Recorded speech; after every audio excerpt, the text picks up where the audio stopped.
Why? Why have you done this? But for you. For us. So that we may live free at last. This makes no sense. Constantine, it's madness. You don't understand because you're still attached to the old world. This old, dying world which, to survive, has betrayed, used, and manipulated us and would not have hesitated to kill us. Perhaps, but I've seen death, cousin. And I understood the vanity of it all. My father's ruses just so he could earn more power. The political bowing and scraping to preserve corrupted nations. I have been offered unrivaled power, allowing me to get rid of this. To send the old world back to its inevitable death and to build something new here. Something unique. And this new world is my gift to you. You and I could be its new gods, the immortal and benevolent monarchs. He himself is the incarnation of the old world he is speaking of. He has its vices and its poison. For his own immortality, he's prepared to destroy everything around him, to break millennia of cycles. I implore you, flesh of my land, think of all the lives that will come to an end to feed his pride. Don't listen to this old god. He's like all the others, after all, clinging to life. All you have to do is to bind yourself here, with me. And we will be gods together, forever.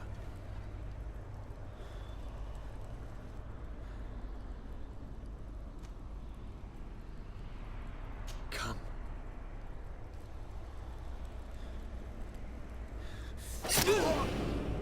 Oh, what a shame.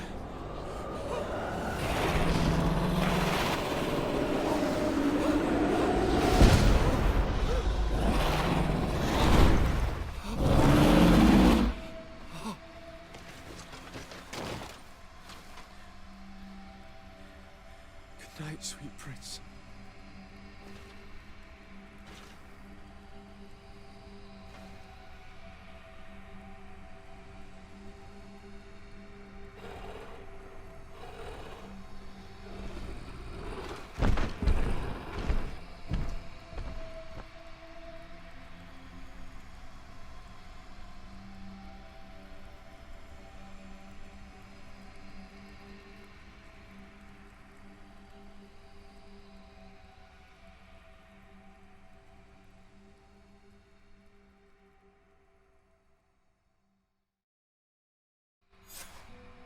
After the fall of Constantine, my young student managed to establish stronger links between the old nations and the natives.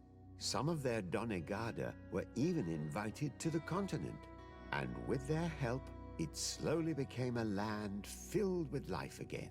And for the first time in a long while, the number of cases of the Malichor is decreasing. Those who bravely fought at Dorhad Genadu were celebrated everywhere. After all, if it weren't for this unlikely alliance, the island would have fallen into Constantine's greedy hands. Sieglinde took Kurt as an advisor, but he insisted on keeping his place alongside his former student and friend, watching his back, as he always had. Siora obtained the title of Marl of the Red Spears alongside her twin. She leads them with wisdom, but often reunites with the one she still calls her Karants. Afra set aside her weapons and went back to her research on the native culture and flora of the island. It is said that she is even writing a book with the help of Dunkasi's clan when not visiting her friends. For his bravery, Vasco was awarded the rank of commander. He now travels the sea at the head of a whole fleet, but he often comes back to visit his brother-in-arms. Petrus's ambitions have finally been fulfilled. He obtained the much-coveted title of Cardinal. Despite the responsibilities implied by such a title, he still sometimes visits the one he calls his child. Despite the help Ulan received, which allowed him to restore the importance of the seaside Nemeus, he still had to renounce the role of Marl as he faced the contempt of the other clans. Dunkas and his people spent a lot of time with savants and theologians. Patiently, they shared their knowledge of the earth and learnt new techniques from one another, and in so doing, they restored balance between the new world and the old.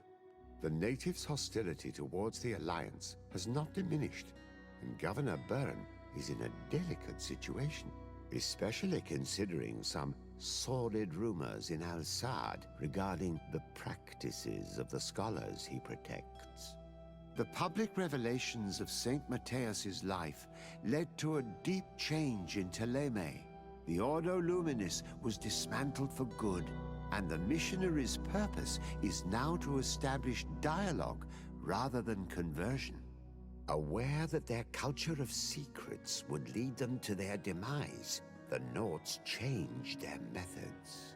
They welcomed numerous new recruits amongst them, notably natives. Under Sieglinder's control, the Guard returned to the honorable values that had made its reputation. Despite the negative influence of some shady members in their midst,